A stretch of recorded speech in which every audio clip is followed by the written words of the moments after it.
bagaimana kehidupan syaitan-syaitan jin itu. Kemudian apa saja cara mereka menggoda anak Adam. Kemudian kenapa Allah Subhanahu wa taala menciptakan iblis dan syaitan? Apa hikmahnya? Kemudian langkah-langkah mereka. Kemudian dari mana mereka diciptakan? Bagaimana kehidupan mereka? Apakah mereka sama dengan manusia? Dan begitu seterusnya nanti kita akan ulas tentang seputar kehidupan alam jin dan juga syaitan. Ma'asyiral muslimin yang dimuliakan Allah Subhanahu wa taala. Pertama, kita harus meyakini tentang wujudul jin. Jin itu ada. Kenapa saya membahas soal jin dan syaitan? Karena iblis itu bagian daripada jin. Dan itu pendapat yang kuat berdasarkan firman Allah Subhanahu wa taala, "Kana minal jinni fa fasaqa an amri rabbih." Iblis itu bagian daripada jin yang melakukan kefasikan kepada Rabb. Berarti iblis itu bagian daripada jin. Makanya kita akan ulas kehidupan jin.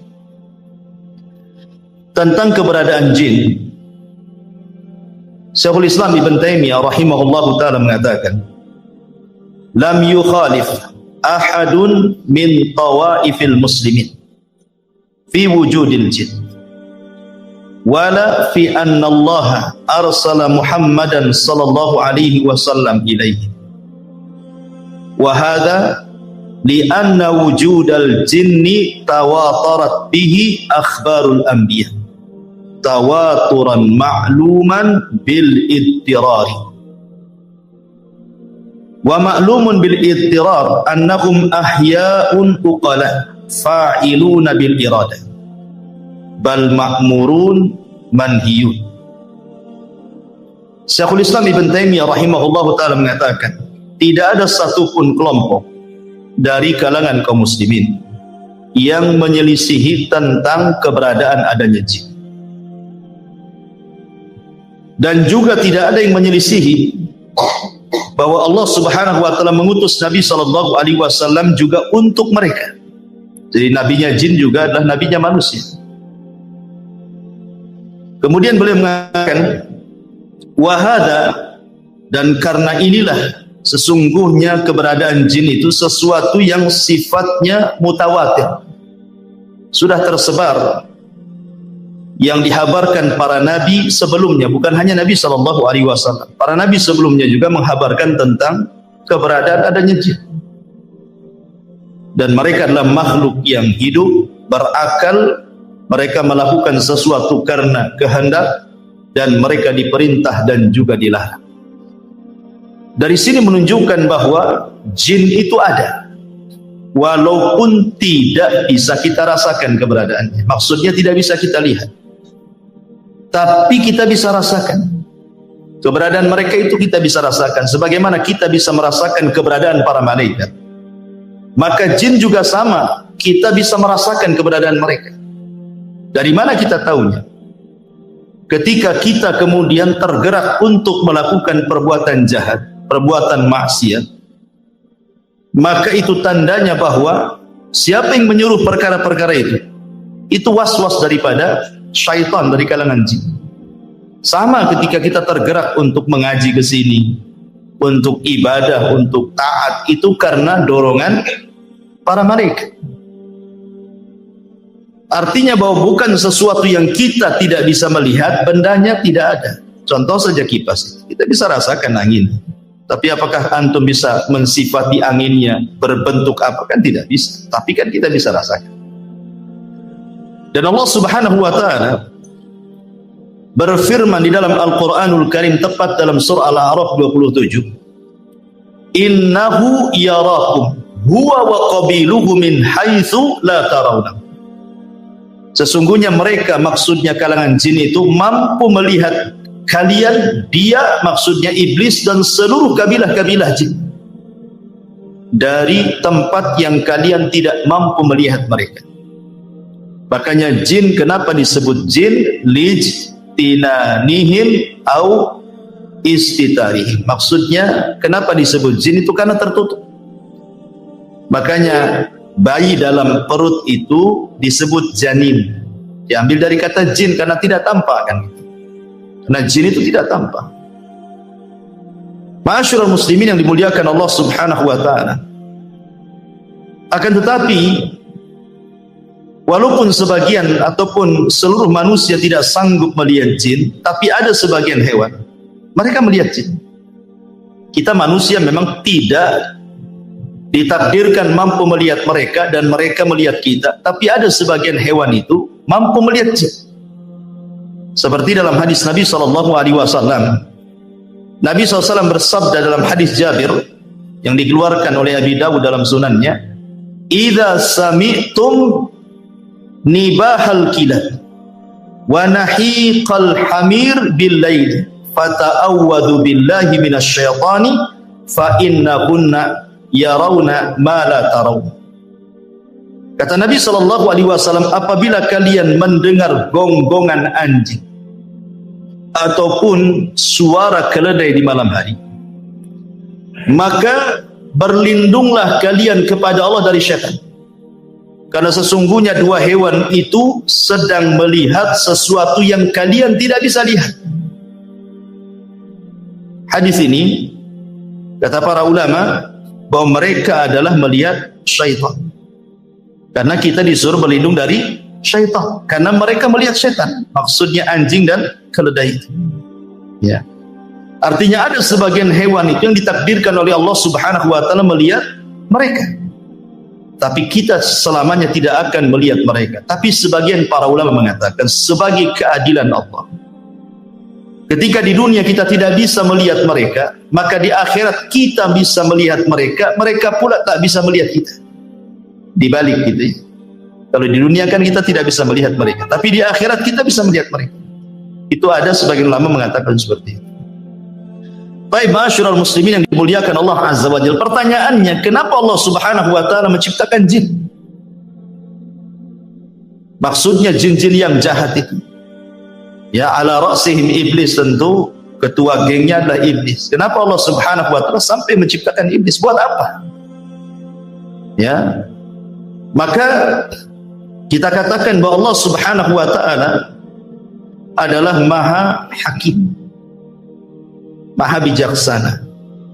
Artinya seluruh perbuatannya didasari karena sebuah hikmah. Jadi Allah Subhanahu wa taala ketika menciptakan sesuatu itu tidak ada yang sia-sia, tetapi ada hikmah di balik penciptaan. Walaupun menurut kita, buat apa Allah menciptakan keburukan, menciptakan iblis? Buat apa? Nyesatin orang saja kan itu. Tapi sekali lagi bahwa Allah Subhanahu wa taala punya hikmah al-balighah yang jelas, yang kita tidak tahu. Tapi yang jelas bahwa syaitan diciptakan oleh Allah Subhanahu wa taala, iblis dan keturunannya atau kabilah-kabilahnya jin-jin yang jahat itu diciptakan oleh Allah Subhanahu wa taala, memang ditakdirkan untuk menyesatkan umat manusia. Di antaranya adalah, tapi antum perlu tahu bahwa ketika iblis itu maksiat kepada Allah Subhanahu wa taala, bukan berarti Allah Subhanahu wa taala menciptakan iblis itu kurang ajar, sengaja diciptakan untuk kurang ajar kepada Allah, tidak. Kenapa demikian? Karena iblis itu punya ikhtiar sama dengan manusia. Dia punya kehendak sama dengan manusia, bisa membedakan mana hak mana batil. Tetapi dia malah memilih kesesatan dan meninggalkan petunjuk. Dari mana kita tahu? Dari firman Allah Subhanahu wa taala surah Al-Anfal surah 20 ataupun ayat ke-20, Allah mengatakan, wa idz zayyana lahumusy syaitanu a'malahum wa qala la ghaliba lakumul yawma minan nas wa inni jarul lakum falamma tara'atil fi'atani naqasa ala akibaihi wa qala, di sini syahidnya, inni bari'um minkum inni ara ma la tarawna inni akhafullah wallahu syadidul iqab. Dan ketika syaitan menghiasi kepada mereka orang-orang kafir jahiliyah itu tentang amal-amal mereka, maksudnya syaitan itu mengkompori, menjadi provokator supaya orang-orang kafir Quraisy itu berperang melawan Nabi. Kemudian syaitan menjanjikan, la ghaliba lakumul yaum, kalian tidak mungkin kalah dalam peperangan ini, kalian pasti menang. Ya. Wa inni jarul lakum, tenang, aku tolong kalian. Karena ketika itu iblis menjelma seseorang yang sudah tua, Syekhun Najd, ikut dalam rapat itu. Ya. Kemudian dia memberikan janji kepada orang-orang kafir Quraisy akan menolong dengan membawa pasukan kan gitu. Ketika betul-betul dua pasukan itu sudah berjumpa, pasukan orang-orang Quraisy dan juga pasukan Nabi dan para sahabatnya, nampak akan kalah ke orang-orang Quraisy. Ketika nampak akan kalah, apa yang terjadi? Kabur iblis. Kemudian mengatakan, inni bari'um minkum, aku berlepas diri dari kalian.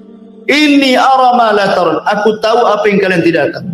Inni akhafullah, aku takut kepada Allah. Iblis saja takut kepada Allah kan gitu. Kenapa demikian? Wallahu syadidul iqab, karena dia tahu Allah itu kalau mengadab pasti dengan adab yang keras. Iblis tahu. Artinya tersesatnya iblis itu bukan karena Allah menciptakan iblis untuk sesat, tidak. Sesatnya iblis itu karena kehendak dia. Sama dengan manusia kan. Manusia sesat itu karena kehendaknya. Karena Allah Subhanahu wa taala sudah membuat dua jalan kan. Wa hadainahu najdain. Kami jadikan dua jalan, di jalan ke surga, di jalan ke neraka. Iblis pula milih jalan ke neraka. Berarti bukan karena kehendak Allah. Bukan Allah sengaja menciptakan iblis untuk sesat gitu. Jadi kesesatan iblis itu karena ikhtiar dia. Ya. Ma'asyiral muslimin yang dimuliakan Allah Subhanahu wa taala. Dan di antara hikmahnya yang disebutkan para ulama. Kenapa Allah Subhanahu wa taala menciptakan iblis, jin, syaitan dan yang semacamnya? Pertama, idharu qudratillahi azza wa jalla. Allah ingin menampakkan kuasanya. Allah ingin menampakkan kekuasaannya kepada makhluk. Di mana Allah Subhanahu wa taala sanggup menciptakan malaikat dari cahaya. Allah sanggup menciptakan Adam dari tanah, dan Allah pun sanggup menciptakan jin, syaitan dari api. Artinya ini kekuasaan Allah. Allah hendak menampakkan kekuasaannya bahwa Allah bisa menciptakan sekehendaknya yang tidak bisa dilakukan siapapun. Kemudian yang kedua, al-fitnatu lil bashar. Di antara hikmahnya adalah memang Allah ciptakan jin dan atas kehendaknya kemudian dia tersesat, Allah sengaja untuk menjadikan fitnah bagi manusia. Karena dengan adanya syaitan dan dia menjadi fitnah bagi manusia, maka disinilah nampak Allah Subhanahu wa taala hendak menguji mereka. Apakah manusia itu jujur? Apakah mereka tidak jujur dalam keimanan? Maka harus diuji kan. Kalau tidak ada mengujinya, tidak ada syaitan, tidak ada iblis, maka tidak ada pembeda antara yang baik dengan yang buruk. Dan buat apa juga Allah menciptakan neraka dan surga kalau begitu? Sehingga memang tujuannya adalah untuk memfitnah manusia. Dan itu bisa kita lihat di dalam surah An-Nisa ayat 116 dan 117. Di mana Allah mengatakan, mengambil ucapan iblis. Apa kata iblis? La takhidanna min ibadika nasiban mafruḍa wa la udhillannahum wa la umanniyannahum wa la amurannahum fala yubattikunna adhanal an'am wa la amurannahum fala yughayyiranna khalqallah wa man yattakhidhish syaitana waliyan min dunillah faqad khasira khusranan mubina. Dan syaitan mengatakan, aku pasti mengambil bagian tertentu dari hamba-hambamu ya Rabb, dan pasti aku akan sesatkan mereka, dan akan kubangkitkan angan-angan kosong mereka, dan akan kusuruh mereka memotong telinga-telinga binatang ternak, lalu mereka benar-benar memotongnya, dan aku akan suruh mereka mengubah ciptaan Allah, lalu mereka pun benar-benar mengubahnya. Barang siapa yang menjadikan setan sebagai pelindung selain Allah, maka sungguh dia telah menderita kerugian yang nyata. Dia di antara hikmahnya Allah Subhanahu wa taala menciptakan syaitan, iblis, atau jin yang jahat itu untuk membuat fitnah. Ya. Apa saja bentuk fitnahnya nanti akan sebutkan. Kemudian yang ketiga, tahqiqus sifatil ilahiyah, untuk mewujudkan sifat ketuhanan, di mana di antara nama dan sifat Allah Subhanahu wa taala adalah Al-Ghafur. Allah itu zat yang maha pengampun. Karena di antara sifat Allah Subhanahu wa taala adalah Al-Ghafur, tentu sifat ini bukan hanya sekedar melekat kepada Allah saja, tapi juga harus ada kenyataan. Ya, harus ada yang berbuat salah kemudian bertobat. Maka terjadilah sifat Allah atau nama Allah Al-Ghafur, mengampuni. Lah kalau tidak diciptakan syaitan, macam mana manusia akan salah? Ya kan? Manusia tidak akan bersalah kan itu. Tidak ada syaitan, tidak ada yang mengganggunya. Makanya kemudian ini juga salah satu disebutkan para ulama, supaya terciptanya, terwujudnya sifat Allah dan namanya yang disebut dengan Al-Ghafur. Kemudian juga yang keempat, ad-dunya daru ikhtibaril insan, bahwa dunia ini memang tempat ujian bagi manusia. Jadi Allah Subhanahu wa taala menciptakan manusia, kemudian menempatkan manusia di bumi, kemudian menjadikan mereka khalifah di bumi. Akhirnya Allah Subhanahu wa taala berikan nikmat yang banyak kepada manusia, yang kalau kita hitung nikmat itu tidak mungkin kita hitung. Wa in ta'uddu nikmatallahi la tuhsuha. Kalau engkau hendak menghitung nikmat Allah, tidak mungkin kehitung, saking banyaknya kan itu. Maka karena Allah Subhanahu wa taala sudah memberikan banyak nikmat kepada manusia, menyenangkan manusia, memudahkan hidup manusia, maka Allah Subhanahu wa taala jadikan dunia ini darul ikhtibar. Allah akan memberikan ujian kepada mereka. Siapa yang taat, siapa yang bermaksiat kan itu. Maka karena dunia ini tempat ujian, harus ada yang bermaksiat, harus ada yang taat, harus ada yang berbuat baik, harus ada yang melakukan perbuatan dosa. Lah salah satunya adalah yang menyebabkan manusia itu melakukan keburukan adalah karena was-was daripada syaitan. Ya. Maka akhirnya kemudian ada yang tergoda syaitan, akhirnya tidak sanggup memegang ujian Allah, bermaksiatlah dia kepada Allah Azza wa Jalla. Ini juga di antara hikmah.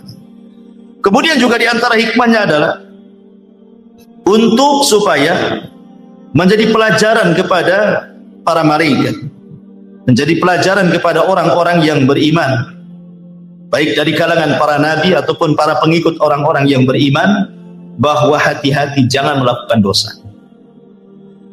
Sebagaimana kemudian Allah Subhanahu wa taala murka kepada iblis, mengutuknya, mengeluarkan dari surga, mengusirnya lagi, disebabkan apa? Dosa. Karena tidak mau sujud kepada perintah Allah Subhanahu wa taala kan. Ketika Allah mengatakan usjudu li Adam fasajadu illa iblis, gitu ya.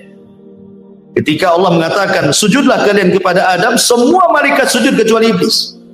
Aba wastakbara wa kana minal kafir. Sombong, enggan, termasuk hamba Allah yang kafir.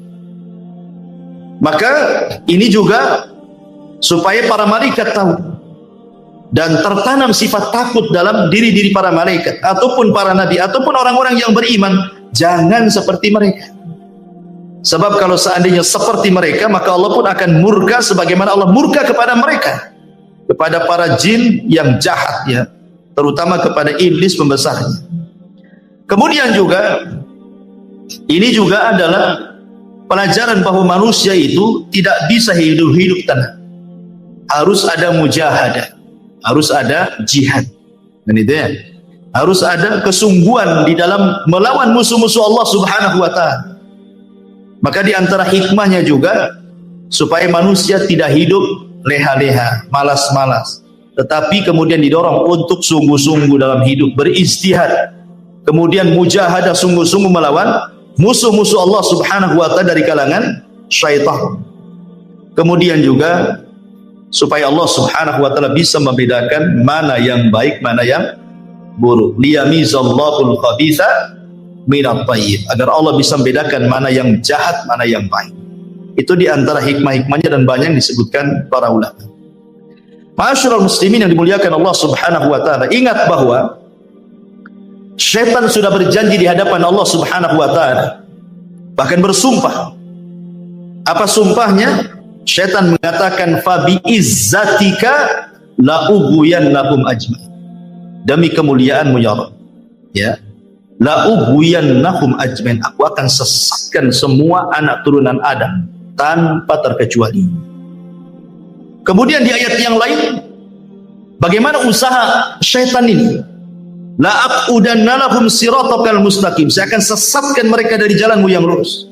Summa la atiyannahum, sungguh aku akan datangi mereka, min baini aidihim, dari depan mereka, wa min khalfim, dari belakang mereka, wa an aimanim, dari kanan mereka, wa an syamailim, dari kiri mereka, wa la tajidu aktsarahum syakir, sampai engkau akan dapati kebanyakan mereka tidak akan menjadi hamba yang bersyukur kepada. Ya.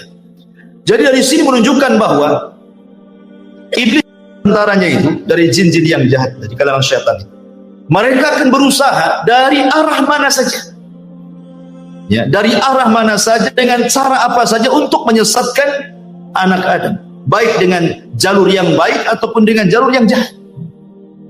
Ulama menyebutkan bahwa di antara langkah syaitan atau khutuwati syaitan itu ada 7. Ya, di antara langkah-langkah syaitan itu ada 7. Yang pertama, syaitan itu akan membuat manusia kalau tidak kufur musyrik, disuruh menyekutukan Allah Subhanahu wa taala atau melakukan kekufuran. Makanya kemudian dalam surah Yasin 60 Allah mengatakan, alam ahad ilaikum ya bani Adam alla ta'budu syaitan innahu lakum aduwwum mubin. Bukankah aku sudah mengikat perjanjian kepada kalian wahai anak Adam, jangan sembah syaitan karena dia musuh kalian yang nyata. Allah sudah mewanti-wanti, jangan sembah syaitan, karena memang syaitan itu berusaha supaya manusia menyembah dia. Makanya kemudian Nabi Ibrahim alaihi salatu wassalam mengatakan kepada ayahnya, ya abati la ta'budi syaitan, wahai ayahku jangan sembah syaitan, karena tujuan syaitan itu bagaimana manusia menyembah, melakukan kesyirikan dan kekufuran. Tapi kalau tidak berhasil, tauhidnya kuat, ya, maka syaitan akan masuk ke langkah kedua. Bagaimana orang itu dibuat melakukan bid'ah, ya. Bagaimana orang itu menyelisihi Nabi, menyelisihi sunnah-sunnah, menyelisih petunjuk-petunjuknya, akhirnya kemudian disesatkan dari jalan Nabi SAW. Maka mereka berusaha untuk mengacau manusia supaya jauh dari petunjuk Nabi. Makanya ketika kita bicara tentang hadis haud, hadis telaga, ada sekelompok orang itu yang tidak boleh minum, dicegat malaikat, diusir. Kemudian dikatakan oleh Nabi SAW, ummati ummati ya Rabb, mereka umatku, biarkan minum. Tapi kemudian dikatakan kepada Nabi SAW, innaka la tadri ma ahdatsu ba'daka innahum ghayyaru wa baddalu. Muhammad, kau tidak tahu apa yang terjadi dengan umatmu sepeninggal. Mereka merubah-rubah syariat, mereka jauh dari petunjukmu, mereka tersesat, dan itu adalah langkah syaitan. Kalau tidak bisa antum melakukan itu, karena mungkin antum kuat tamasuk dengan sunnah, pemegang sunnah Nabi SAW, turun ke tingkatan ketiga, antum dibuat melakukan dosa besar. Antum dibuat melakukan dosa besar.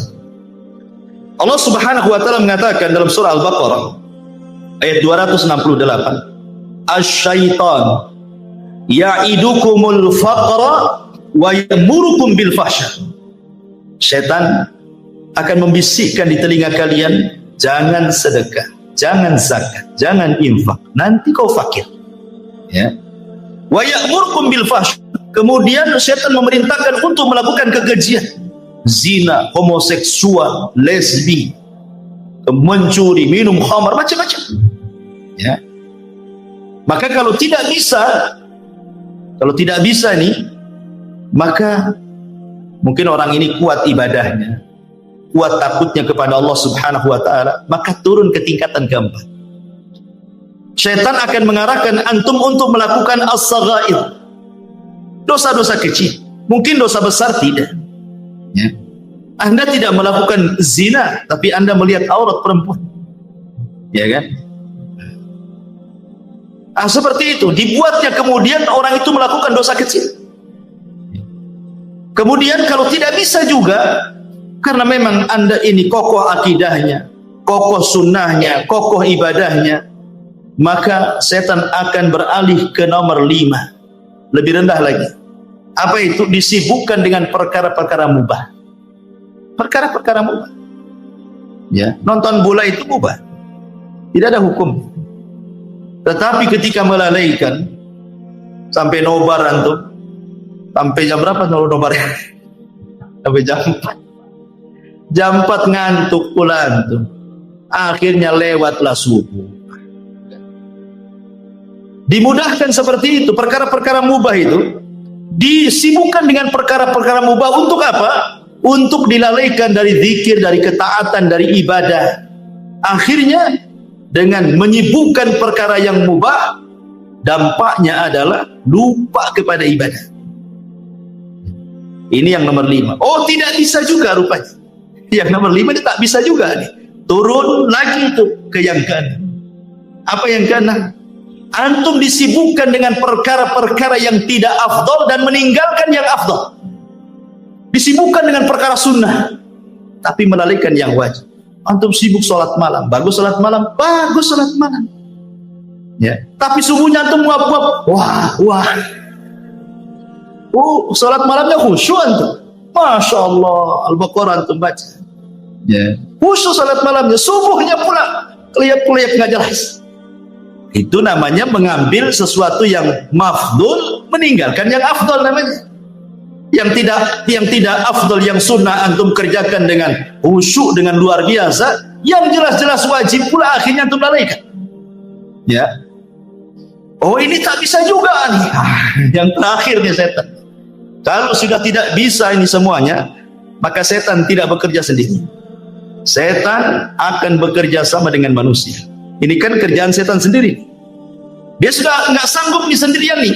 Ini harus dilawan rame-rame nih. Kerjasamalah setan dengan manusia. Ya, kerjasama dengan dukun-dukun, dengan paranormal, dengan orang-orang jahat, orang-orang zalim gitu. Supaya menyakiti orang dengan lisannya, memukul orang, menyihir orang, dan begitu seterusnya. Ya, itu sudah puncak. Ya. Inilah yang disebut dengan khutuwati syaitan. Langkah-langkah syaitan. Makanya Allah mengatakan wala tattabi'u khutuwati syaitan. Janganlah kalian mengikuti langkah-langkah syaitan yang 7 ini. Kenapa? Innahu lakum aduwwum mubin. Karena dia adalah musuhmu yang nyata. Karena syaitan ini cerdas, ikhwan. Terkadang dia masuk ke makanan. Ya kan?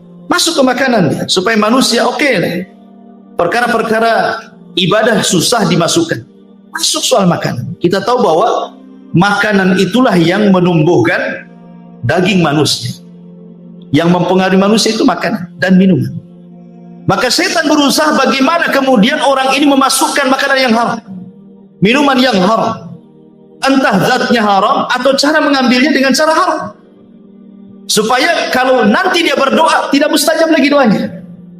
Sebagaimana hadis Nabi SAW ketika menyebutkan dzakara ar-rajul yutilus safar asy'atha aghbar yamuddu yadayhi faqala ya rabbi, kata Rasulullah, mat'amu haramun wa mashrabu haramun wa malbasu haramun wa ghadiya bil haram kaifa yustajabur, kata Rasul. Ada orang yang berdoa tinggi-tinggi memelas, ya Rabb, dia sudah miskin, dia musafir, dia mengangkat kedua tangannya. Itu 4 perkara yang jelas-jelas mustajab doa. Mustajab doa itu 1, musafir itu mustajab doanya. Ya, makanya kalau ada musafir datang ke rumah antum, tamu dari jauh gitu ya, minta doanya, mustajab doanya. Ya.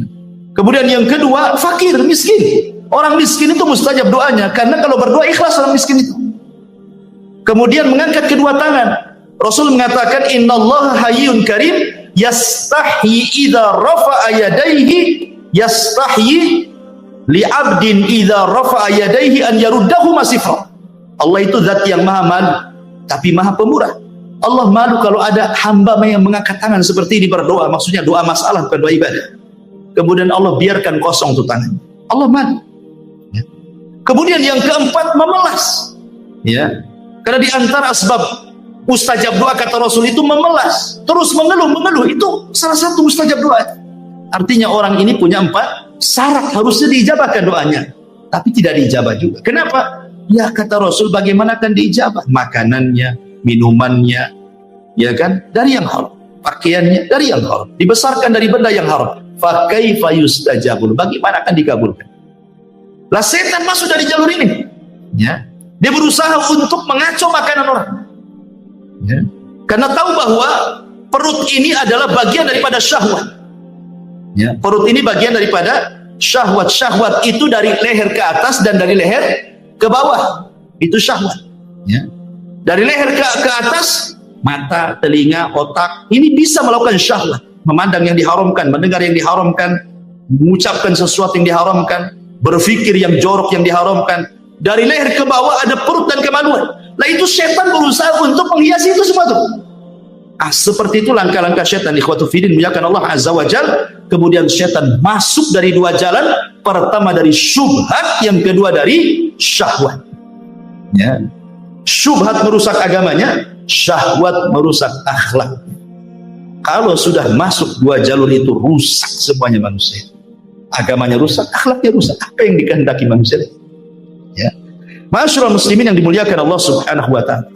Tetapi ikhwan, ingat, kemampuan setan untuk menguasai manusia itu. Setan itu hanya menguasai manusia dari 4 jalan saja. Ingat, setan itu hanya bisa menguasai manusia dari 4 jalan. Tidak lebih. Ya. Pertama, at-tazyib, berusaha menghias. Yang hak dihiasi jadi batil. Yang batil dihiasi jadi hak. Yang jahat dihiasi jadi baik. Yang baik dihiasi jadi jelek. Dan begitu seterusnya. Hanya menghias-hias saja. Yang kedua, at-taswil, dibuat manusia itu diangan-angan. Dibuat angan-angan. Ya. Tulul amal, dibuat angan-angan setinggi langit. Ya, tapi tak punya sayap. Mau terbang, hanya angan-angan saja. Pengen kaya, ya, pengen ini, pengen itu. Pokoknya dibuat angan-angan sama setan. Ya.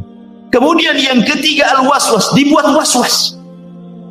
Ya, kehidupannya di was-was. Kemudian yang keempat, an-naz'u, digoda, dirayu. Inilah setan, kemampuan kepada manusia cuman ini saja. Tetapi hebatnya, walaupun dengan 4 ini, betapa banyak, berapa juta manusia disesatkan oleh setan. Ya, ingat, setan itu tidak bisa maksa manusia, enggak. Kamu jangan sholat, tidak bisa. Setan nggak akan bisa memaksa orang. Ya, setan itu tidak mungkin memaksa orang. Setan itu hanya mampu untuk 4 perkara saja. Dia tidak bisa menyakiti orang. Tidak bisa. Jadi menyesatkan Bani Adam itu cuma dari 4 ini saja. Tapi dengan 4 perkara ini, subhanallah, jutaan manusia tersesatkan. Hebatnya setan. Mana dalilnya? Pertama, surah Al-A'raf ayat 200. Allah mengatakan, wa imma yanzaghannaka minasyaitani nazghun fasta'idz billah innahu sami'un alim. Dan jika setan dan menggodamu, ini pertama menggoda nih. Ya, gimana lah orang menggoda? Kan antum tahu menggoda istri antum kan antum tahu. Ya, istri goda antum pengen uang kan tahulah, paham. Itulah arti menggoda. Ya. Lah setan tuh goda kita juga gitu. Maksiat, jangan tidur, maksiat sana. Kan digoda-goda kan? Ya. Enak loh maksiat itu. Ma'asyiral muslimin yang dimuliakan Allah Azza wa Jalla. Kemudian Allah mengatakan, jika setan datang menggodamu, maka berlindunglah kepada Allah, sungguh Dia Maha mendengar lagi Maha mengetahui. Ini yang pertama. Yang kedua, Allah mengatakan dalam surah Al-Anfal ayat 48. Allah mengatakan, wa idzayyana lahumus syaitan. Ingatlah ketika setan menjadikan terasa indah bagi mereka perbuatan dosa. Jadi tugas setan mengindah-indahkan saja. Ya kan? Mengindah-indahkan bagaimana perkara dosa itu jadi baik gitu. Perkara jahat itu seolah-olah taat, perkara buruk itu seolah-olah indah gitu. Ya. Ini yang kedua. Yang ketiga, Disebutkan dalam surah An-Nas ayat 5. Antum hafal semua, alladzi waswisu fi sudurin nas.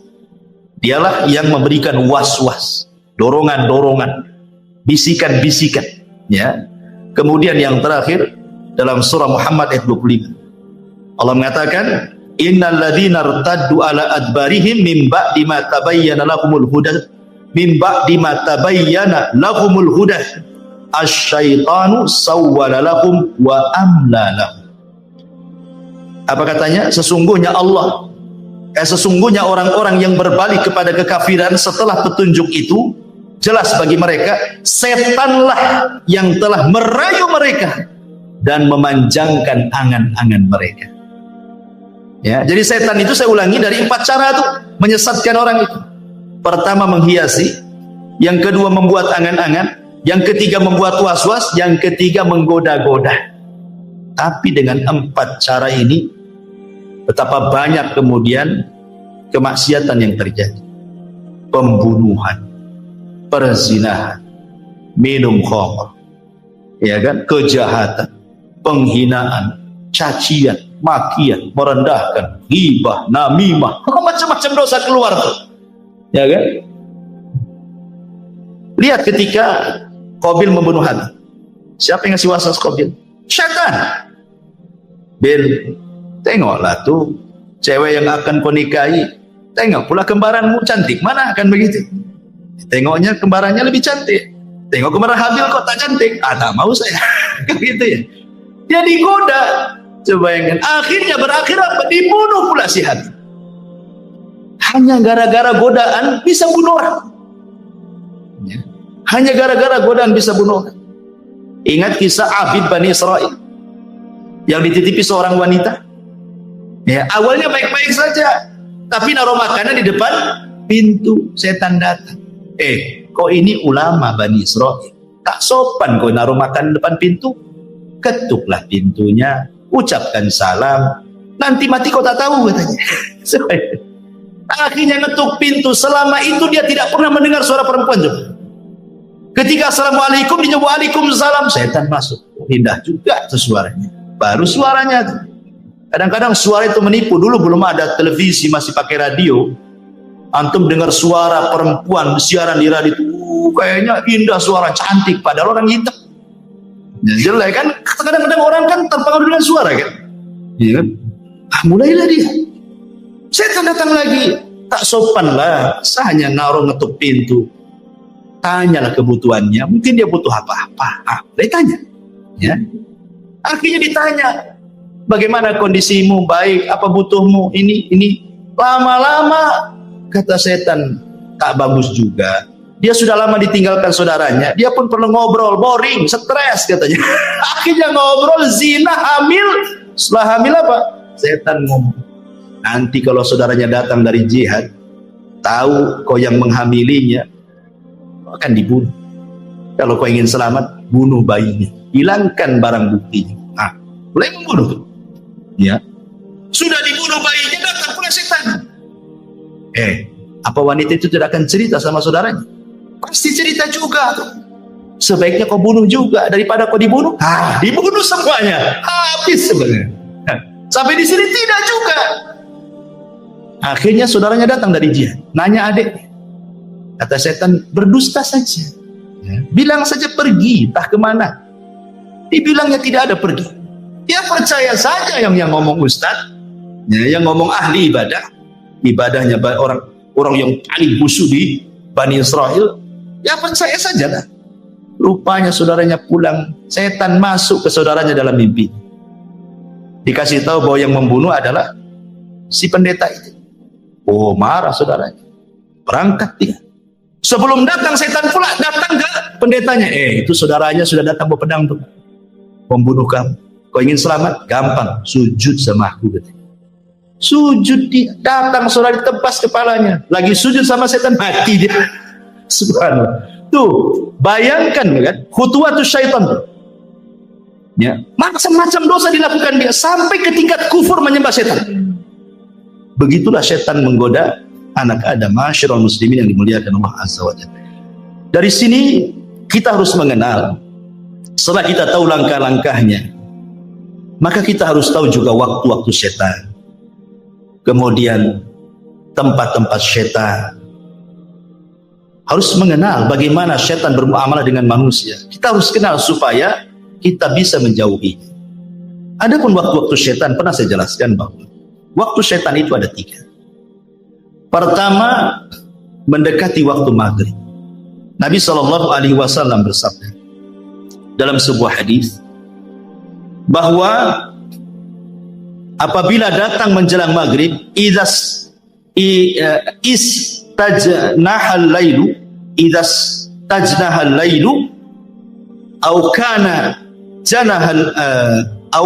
janhul laili fakuffu sibyanakum fa inna syaitan tantashiru hina idin. Kata Rasul, apabila mendekati waktu maghrib, ya, menjelang terbenamnya matahari, kata Nabi SAW, tahan anak-anak kalian, jangan main di luar rumah, masukkan ke rumah, kunci jendela, kunci pintu.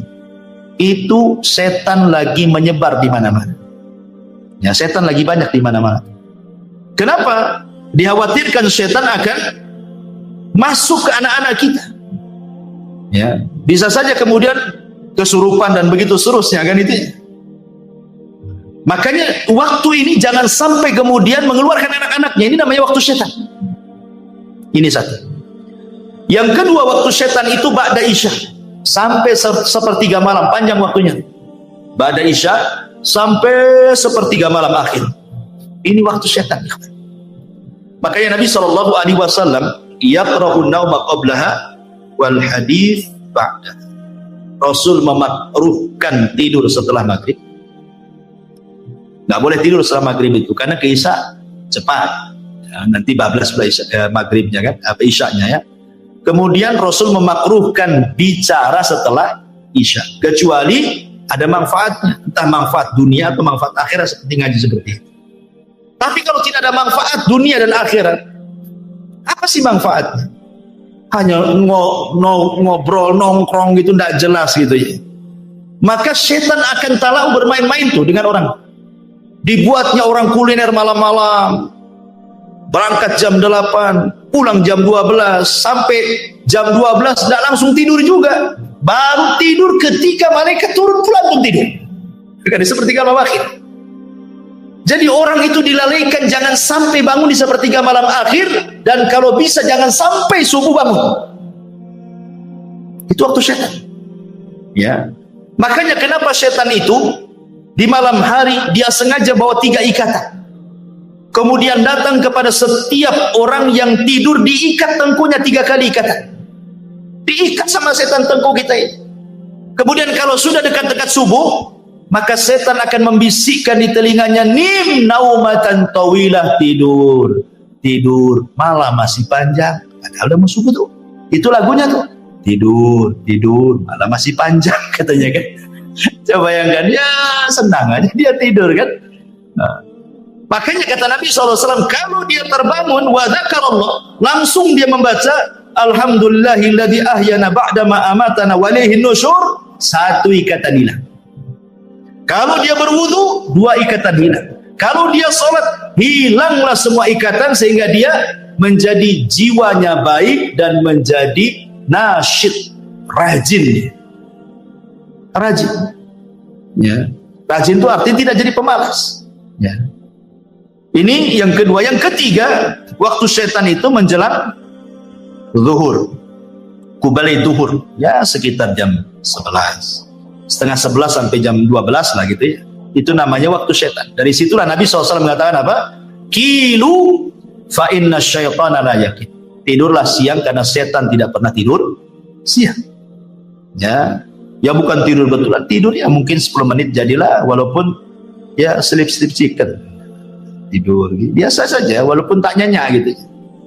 Bahkan menurut penelitian Profesor Amerika itu, orang yang membiasakan tidur siang menjelang zuhur itu ya antara jam 11 gitu ya, tidur 10 menit jadilah, walaupun tidak tidur beneran rebahan-rebahan itu, maka akan dijauhkan dari stroke dan akan diperbaiki jantungnya, kata mereka.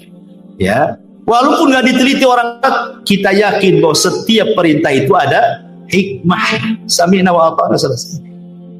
Ya, artinya sekali-kali gitu kita melakukan sunnah ini. Ini disebut dengan waktu-waktu syaitan.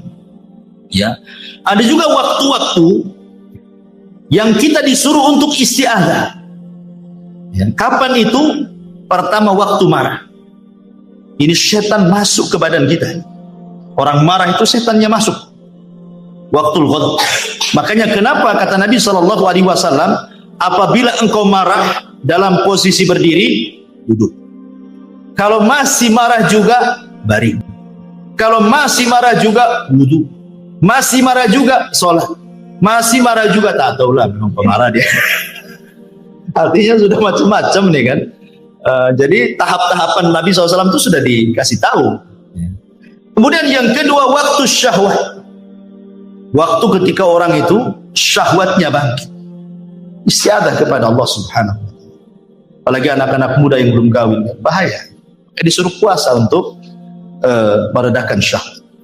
Kemudian juga qabla shalah, menjelang waktu salat. Biasanya setan datang tuh.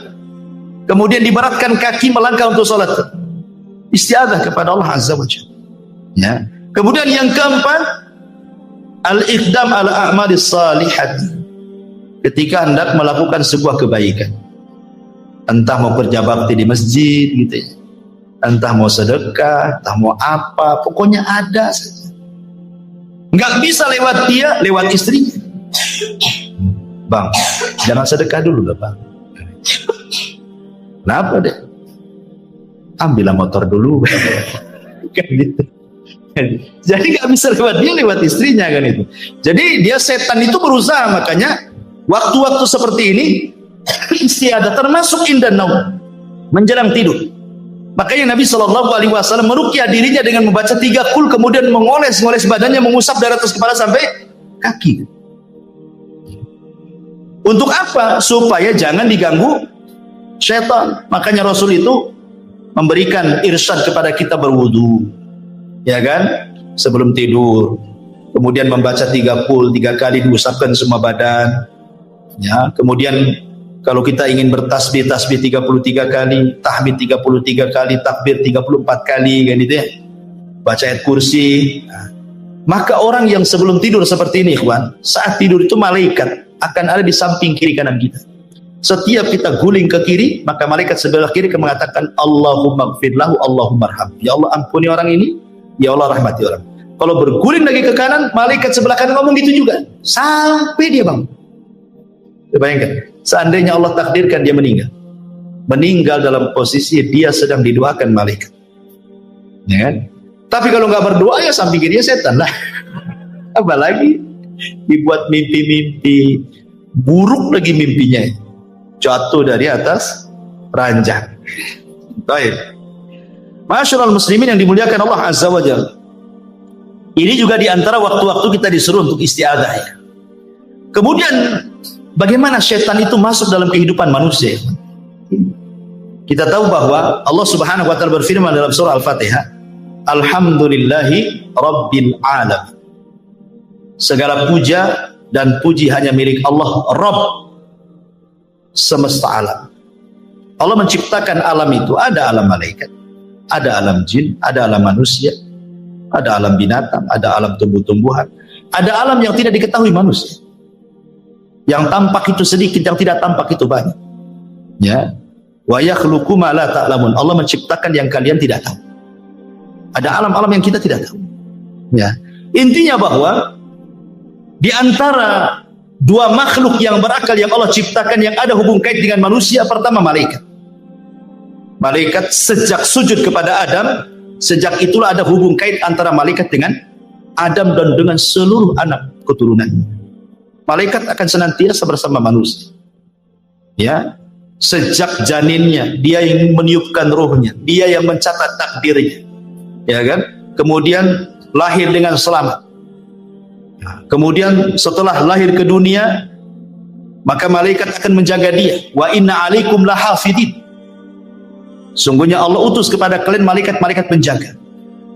Kemudian setelah balik, mukallaf, Malaikat catat, raqib dan atid amalan baik kita kan itu. Dan begitu seterusnya. Ada malaikat terbang ke sana kemari mencari majelis ilmu, majelis zikir. Ada malaikat tiap Jumat berdiri di pintu masjid, mencatat orang yang pertama bagikan korban unta, kedua bagikan korban sapi, ketiga bagikan korban kambing, keempat bagikan korban ayam, kelima bagikan korban telur ayam. Habis telur ayam. Ada? Tak mungkin tai ayam. Kan itu. Artinya bahwa sudah malaikat ada yang berdiri di pintu masjid setiap Jumat. Jadi malaikat itu memang ada hubung kait dengan kita semuanya. Sampai ketika mati malaikat juga yang mencabut ruh kita. Ketika kita di alam kubur malaikat juga yang tanya kita, raqib dan atid. Dan begitu sampai masuk ke dalam sorga, yang bukakan pintu sorga juga malaikat ribuan. Dan begitu seterusnya. Malaikat nggak akan lepas dari manusia. Sejak hidup sampai mati, sampai masuk sorga atau masuk neraka. Jin juga sama. Jin akan masuk dalam kehidupan manusia. Ya, apa saja tadakhulnya setan kepada kehidupan Bani Adam. Ma'asyiral muslimin yang dimuliakan Allah Azza wa Jalla. Yang pertama, tentu yang paling bahaya adalah setan masuk dalam kehidupan manusia. Tadi saya sudah katakan, setan akan berusaha untuk membuat kufur kita, membuat kufur anak Adam supaya menjadi pengikut dia. Kan itu ya, masuk neraka sama-sama. Kemudian yang kedua, setan juga akan berserikat kepada manusia, pada harta manusia dan anak-anak manusia. Ya, masuk ke harta manusia itu maksudnya entah mencuri dapat harta kan itu, entah suruh korupsi dapat harta, entah ngambil hak orang lain dapat harta, dan begitu seterusnya. Atau masuk ke anak-anak kita tidak tanggung jawab mendidiknya, akhirnya dia jadi jahat dia. Ya, itu semua adalah godaan setan tadi yang 4 tadi. Menghiasi, menggoda, membuat angan-angan, membuat was-was. Nah, kemudian juga yang ketiga, setan masuk juga pada seluruh kehidupan manusia. Antum rapat, setan juga ada di situ. Makanya lihat di rapat tuh ada juga yang gebrak-gebrak meja. Emosi dia, ada setannya. Kan itu ya. Lagi emosi masuk jadi rapat. Lihat ketika Nabi SAW hendak hijrah. Rapatlah Abu Jahal di mana? Di Darun Nadwah. Untuk apa? Mensiasati menangkap Nabi. Berujung dengan membunuh Nabi. Itu siasatnya. Sehingga Allah mengatakan, wa idh yamkuru bikal ladzina kafaru liyuthbituka aw yaqtuluka aw yukhrijuk. Ketika setan membuat makar kepada manusia untuk memenjarakan Nabi, untuk membunuh Nabi, untuk mengusir Nabi. Jadi orang itu rapat. Abu Jahal dan ketua-ketua kabilah rapat di Darun Nadwah. Datang setan menjelma manusia, ikut rapat pula di situ. Coba bayangkan, kalau rapat, setan pula pesertanya. Kira-kira gimana rapat? Kacau itu. Jadi manusia itu masuk ke rapat-rapat manusia itu. Ya. Jadi semua perkara-perkara manusia akan masuk di situ. Dan itu disebutkan dalam sebuah hadis Nabi SAW, inna syaitana yahduru ahadakum inda kulli syai'in min sya'i. Setan akan masuk kepada salah seorang di antara kalian dalam seluruh perkara kehidupannya dia, sampai kepada makanan. Antum makan, ya, makan. Tiba-tiba kemudian ada, anggaplah nasi jatuh, ya. Setan masuk, jangan diambil, jangan diambil. Ya. Disuruh apa? Mubadzir. Dan Allah mengatakan innal mubadzirina kanu ikhwana syaitan. Orang-orang yang membadzirkan itu termasuk teman-teman setan. Makanya kata Nabi SAW, idza saqatat min ahadikum luqmah falyumithu, kata Rasul. Kalau antum lagi makan, tiba-tiba ada satu nasi jatuh, kata Rasul, ambil, makan. Sudah diambil sama Nabi. Jangan tabdzir, ya kan? Kenapa demikian? Karena Rasul mengatakan, summa liyakulha wala yada'aha lisyaiton. Makan yang jatuh itu jangan tinggalkan untuk setan. Rasul mengatakan jangan tinggalkan untuk setan. Berarti ada setan nunggu-nunggu jatuh tuh. Antum nggak tahu saja kan? Jadi setan tuh nunggu-nunggu depan antum tuh, kapan jatuh, kapan jatuh. Kalau jatuh jangan diambil, jangan diambil. Gitu maksud. Kalau diambil, setan kelaparan dia, nggak makan. Tapi kalau antum yang masuk lebih sedikit daripada yang keluar, senanglah setan. Ya. Jadi jangan tabdir, mubadzir. Apa banyak sekarang naudzubillah kepada Allah, ikhwan. Terkadang kita sendiri mengalami di rumah-rumah kita. Kadang istri kita masak ini baru lebih. Terkadang yang dibuang ke tong sampah hampir tiap hari. Ya kan? Ya, ngaku saja. Ya, karena saya juga terkadang seperti itu. Kadang-kadang saya nasihati istri. Jangan banyak masak-masak. Kalau masak cukup, ya ibaratnya lebih baik kurang daripada berlebih kan gitu. Kecuali masak banyak untuk tetangga nggak apa-apa. Ya. Kalau untuk dimakan kemudian sampai sayur dibuang karena basi nggak kemakan, nasi dibuang hampir tiap hari, ya Allah kan. Ini sama aja untuk berkawan dengan setan namanya, ngasih makan setan kan. Ya, jadi ini juga sampai masuk kepada perkara-perkara seperti ini. Kemudian faida faragha falyul'iqhu asabi'ahu. Kalau selesai makan tidak cukup sampai disebut kata Rasul, jilati jari-jari kalian. Sampai Rasul nyuruh jilat-jilat. Namanya kalau habis makan kan banyak tuh makanan di tangan itu. Ini udah habis makan belum dijilat, masuk kobokan. Nah, itu kan tuh setan di kobokan. Itu ya, kawan. Ya, kenapa? Alasannya fa innahu la yadri fi ta'amihi yaqulu barakah. Kata Rasul, karena kalian tidak tahu di mana berkah makanan itu. Apakah yang dimakan tadi, ataukah yang di tangan, ataukah yang jatuh. Ya. Ma'asyiral muslimin yang dimuliakan Allah Subhanahu wa taala, termasuk juga setan. Itu masuk pada pintu-pintu rumah Bani Adam. Jadi setiap hari setan itu jumlahnya banyak. Usia mereka lebih panjang dibandingkan usia manusia. Ya, tapi tidak ada yang kekal. Semua setan juga mati, kecuali iblis saja yang kekal. Itu pun matinya nanti setelah tiupan sangkakala kan itu. Jadi setiap hari itu di rumah kita ini, di depan rumah kita ini, di depan pintu-pintu rumah kita itu setan sudah berjajar itu. Semua rumah kaum muslimin. Rumah saya, rumah antum, rumah siapa saja. Ya, setan itu udah nunggu di depan rumah. Apa yang dilakukan setan? Idza dakhala ar-rajulu baitahu.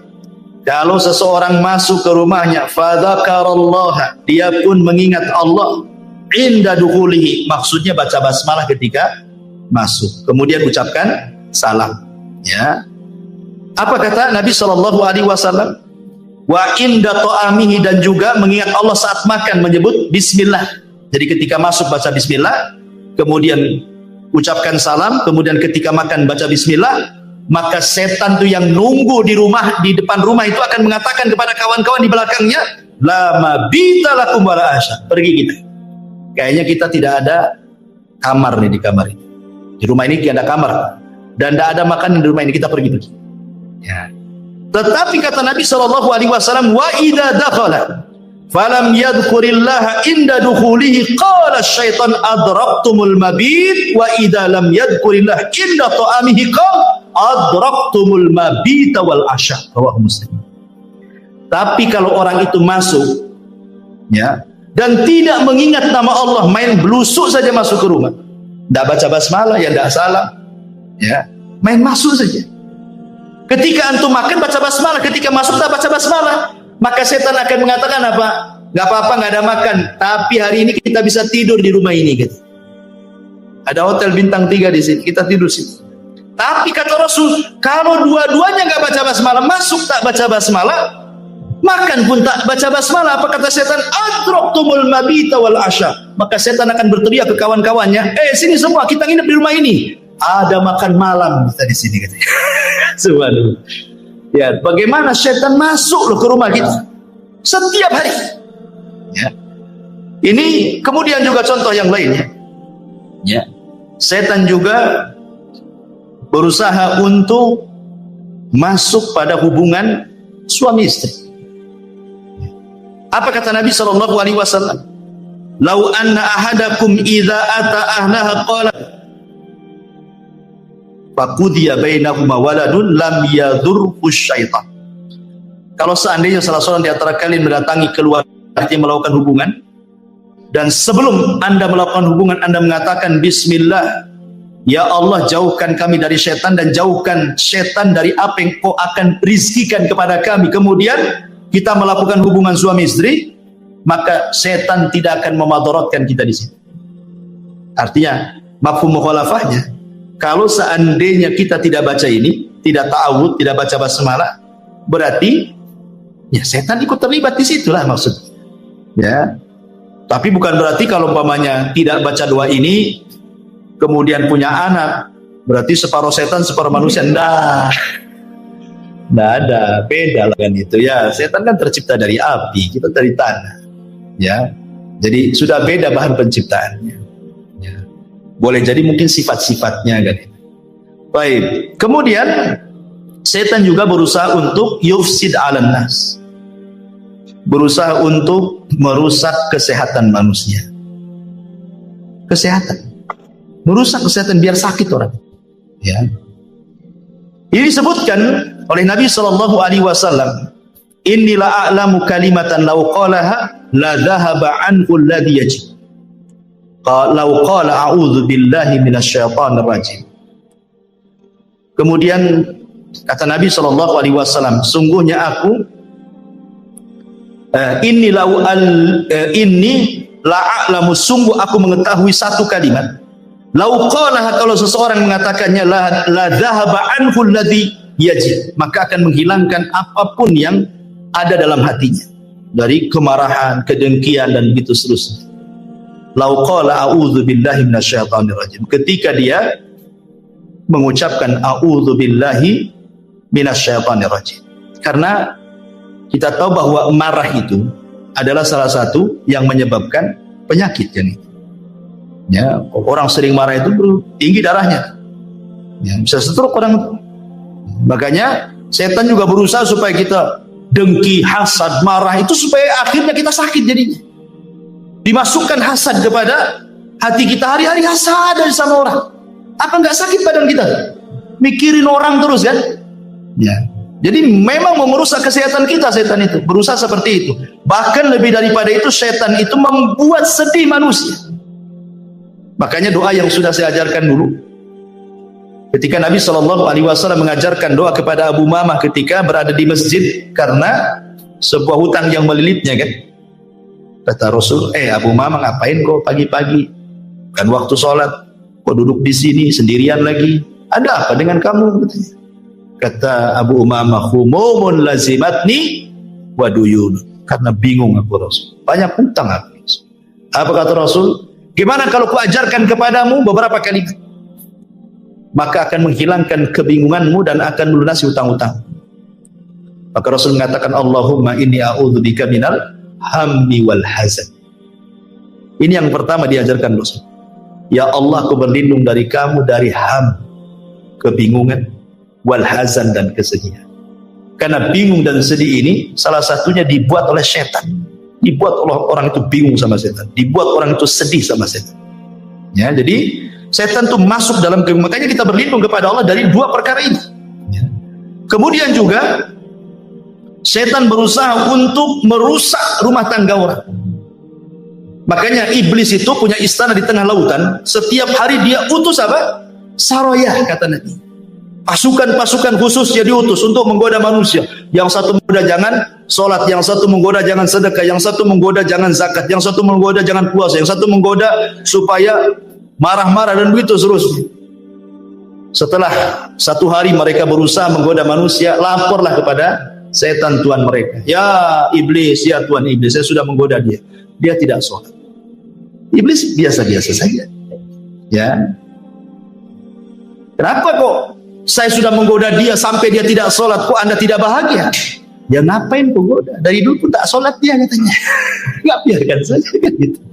Nah, artinya bahwa iblis nggak takjub dengan perkara-perkara itu. Ketika ada satu orang berhasil, ya Tuhan iblis, aku farraqtu baina zaujain. Aku berhasil memecahkan, membuat perang antar suami istri sampai bercerai keduanya.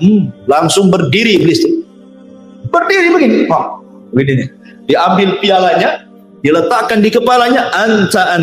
Oh, kamu sebaik-baik orang terdekatku. Kamu sebaik-baik orang terdekatku. Dipeluknya dia. Menunjukkan apa, ikhwan?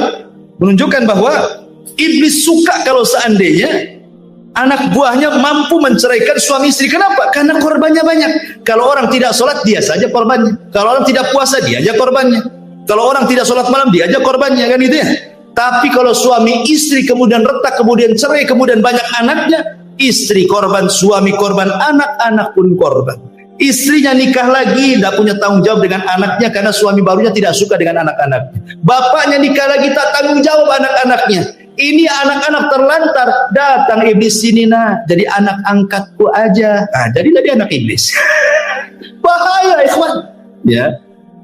Makanya kebanyakan orang-orang yang bercerai kalau tidak tanggung jawab orang tuanya, masalah tuh anak-anak. Kecuali memang orang tuanya memang tanggung jawab, walaupun dia bercerai, tidak masalah. Ya, tapi dia masih tanggung jawab, dipondokkan anaknya, dikirimi uang dan begitu seterusnya kan, jadi baik gitu ya. Tapi kalau dua-duanya tanggung jawab dan kebanyakan seperti itu, akhirnya jadi anak angkat iblis jadi kan. Jadi ini juga termasuk bagaimana setan masuk dalam perpecahan rumah tangga. Ya, termasuk juga masuk pada ibadah manusia, terutama para wanita yang sedang haid. Memang wanita yang sedang haid itu kan mereka tidak puasa, tidak sholat, sehingga mereka dibuat lalai sama setan, tidak mau zikir. Padahal kan walaupun tidak sholat, tidak puasa, wanita itu kan bisa dia zikir, bisa baca Quran dari hafalannya, kan itu ya, bisa berdoa dari hafalannya, tapi dilalaikan semuanya. Ya ma'asyiral muslimin, yang termasuk juga setan masuk kepada aurat manusia.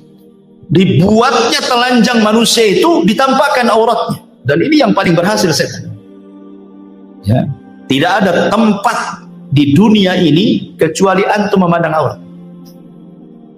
Di mana coba? Tempat yang tidak antum memandang aurat tidak ada. Antum baru keluar dari sini aja nih, ke situ dan nampak aurat. Masuk pasar lebih parah lagi, masuk mall naudzubillah lagi. Karena itu tidak ada, itu setan berhasil di situ. Ya, enggak laki-lakinya, enggak perempuan, sama saja. Kemudian juga selain daripada itu, setan juga bahkan mengganggu anak kecil yang baru lahir dengan cara apa? Menusuk lambung sebelah kirinya, tusuk tuh sampai nangis. Makanya setiap bayi lahir pasti nangis. Kenapa? Ditusuk setan tuh sebenarnya, tapi tidak memudaratkan tusukannya, hanya memberitahu aku musuhmu loh, itu aja. Jadi udah dikasih tahu tuh sama setan itu, sejak kecil-kecil aja lahir udah dikasih tahu dia musuhnya, makanya ditusuk sama dia. Makanya Nabi SAW mengatakan dalam riwayat Bukhari Muslim, ma min maulud yuladu illa wasyaitan yamussuhu hina yulad. Tidak ada satupun bayi yang dilahirkan kecuali setan pasti akan menusuknya dia, kecuali Maryam dan anaknya Isa ibnu Maryam. Ya, tidak bisa ditusuk setan dua orang, Maryam dan putranya. Ya. Kemudian juga di antara usaha setan untuk menggoda Bani Adam itu masuk kepada apa? Perkara-perkara bagaimana orang itu dilalaikan dari ibadah, zikir, baca Quran, dibuatnya futur orang. Orang dibuat futur ikhwan. Ya. Kemudian dihiasi dengan dunia karena sibuk kerjalah, sibuk ini, sibuk itu dan yang lain, akhirnya lupa ibadah, lupa sholat, lupa ngaji, lupa segalanya. Intinya bahwa setan itu sekali lagi sebagaimana firman Allah yang sudah saya sebutkan di atas tadi, dia akan datang dari belakang, dari depan, dari samping kiri, dari samping kanan, atas, bawah, sehingga orang tidak bisa bergerak. Dan setan itu, jin-jin itu kan diberikan usia panjang, sehingga mereka biasa menghadapi orang-orang sebelumnya yang cerdas-cerdas. Ya tentu kan sebagaimana levelnya. Ya setan yang dikirim ke ustaz kan beda dengan setan ke antum gitu kan. Setan yang dikirim ke ulama, ke syekh, ya mungkin lebih hebat lagi kan gitu ya. Jadi dengan level-levelnya. Karena kehidupan setan pun sama dengan kehidupan manusia. Baik, ma'asyiral muslimin yang dimuliakan Allah Subhanahu wa taala. Sedikit kita menjelaskan tentang gambaran jin dan syaitan. Kita tahu bahwa jin dan syaitan tercipta dari api. Ujungnya lah api. Allah mengatakan dalam surah Al-Hijr 27, wal janna khalaqnahu min qablu min naris sam, dan kami telah ciptakan jin sebelum Adam dari api yang sangat panas. Dan juga Allah mengatakan dalam surah Ar-Rahman 15, wa khalaqal jan min marijin min nar, dan dia menciptakan jin dari nyala api. Dan juga Nabi SAW mengatakan khuliqatil malaikatu min nur wa khuliqal jan min marijin min nar. Malaikat diciptakan dari cahaya, jin diciptakan dari nyala api. Dan jin diciptakan lebih dulu dibandingkan manusia. Dan malaikat diciptakan lebih dulu dibandingkan jin. Malaikat dulu ciptakan, kemudian jin, kemudian manusia. Adapun bentuk atau sebutan-sebutan jin dalam bahasa, sebagaimana disebutkan oleh Al-Imam Ibnu Abdul Bar dan yang lainnya, al-jinnu inda ahlil kalam wa ahlil ilmi bil lisan yanziluna ala maratibah. Jadi jin itu menurut ahli kalam dan para ulama bahasa, mereka membagi jin itu menjadi beberapa bagian. Ya. Fa'idha zakaru al-wahida minal jin khalisan kanu jinni. Fa'in aradu annahu mimman yaskunu ma'an nas qalu amir wal jam'u ummah. Wa in kana mimman ya'ridu lisibyan qalu arwah. Fa'in khabusa wa ta'arrama fahuwa syaitan. Fa'in zada ala dhalik fahuwa marid. Fa'in zada ala dhalik wa qawi amruhu qalu ifrit. Jadi jin itu, kalau jin murni maka disebut jin. Memang jin murni dia. Ya. Dia tidak macam-macam. Ya, dia tidak ganggu. Ya, jin muslim lah gitu ya. Enggak ganggu dia. Ya jin-jin gitu saja. Ya. Kemudian yang kedua, kalau yang tinggal bersama manusia yang di rumah-rumah antum tuh, setiap rumah ada jin. Ya, maka disebut amir atau jamannya ammar atau ummar. Ya. Kemudian yang ketiga, jin yang mengganggu anak kecil. Itu disebut arwah. Kan ada anak kecil itu, bi, kok ada apa ya di situ? Ya, anak-anak kecil kan kadang-kadang ngomong begitu kan. Itu bukan punya indera keenam, bukan indigo, bukan orang sakti itu. Nah, ada tuh orang dibilang anak saya sakti karena melihat setan, melihat jin. Bukan indigo, itu orang kena kerasukan jin. Diruqyah anak kayak gitu. Nah, itu yang ganggu-ganggu anak-anak kita itu disebut arwah. Kadang-kadang dia nunjuk ke gelap. Kenapa itu? Kita nengok tak ada apa-apa. Anak kecil ini ngomong ada di situ. Yang lambe-lambe dia katanya. Nah, itu disebut arwah. Ya kan? Kemudian yang keempat, yang jahat dan sering mengganggu itu disebut setan. Nah, kalau jin yang jahat disebut setan. Kalau yang di atasnya setan lebih jahat lagi, itu disebut marid. Sampai ada dukun Yaman yang paling sakti, dia pernah menyihir ulama sampai bukulnya itu berapa meter, pakai kain, itu jarumnya berapa ribu jarum, dikubur di kuburan. Tobat dia, dia cerita dukun nih, habis tobat karena dia nyesel, dia mengusir ulama masalahnya kan, tobat. Dia menceritakan ya tentang ditanya soal jin yang tidak mungkin beriman sama sekali. Dia mengatakan namanya marid. Itulah yang kemudian oleh Nabi SAW disebut bahwa kalau datang bulan Ramadan, maka setan-setan diikat. Siapa yang diikat? Jin marid ini yang diikat. Karena ini jin yang paling jahat. Dia tidak ada jin marid yang beriman. Jahat sekali mereka. Ya. Makanya diikat jin-jin yang ini. Tapi yang lain-lainnya tetap aja dilepas. Ya. Jadi tidak semua setan diikat di bulan Ramadan. Ya, karena ada hadis yang mengatakan, ketika Rasul mengatakan idza ja'akum Ramadan futihat abwabul jannah wa ghuliqat abwabun niran wa sufidatish syayatin, dan setan diikat. Di riwayat yang lain maradatus syayatin, jin yang marid itu yang diikat, yang jahat sekali. Ya, makanya di bulan Ramadan wajar masih ada juga orang yang tak puasa kan. Nah, itulah jin yang lepas tuh yang tak puasa, ya kan. Kemudian yang paling jahat lagi, di atasnya marid ada lagi, dan lebih garang lagi dia. Nah, itu disebut ifrit. Dia kuat. Makanya di zaman Nabi Sulaiman, apa kata ifrit? Aku bisa pindahkan istana Balkis sebelum kau berdiri, katanya. Ya kan? Saking kuat. Itulah bawahannya iblis. Ifrit. Dia bisa pindahkan istana Ratu Balkis sebelum Sulaiman berdiri lagi.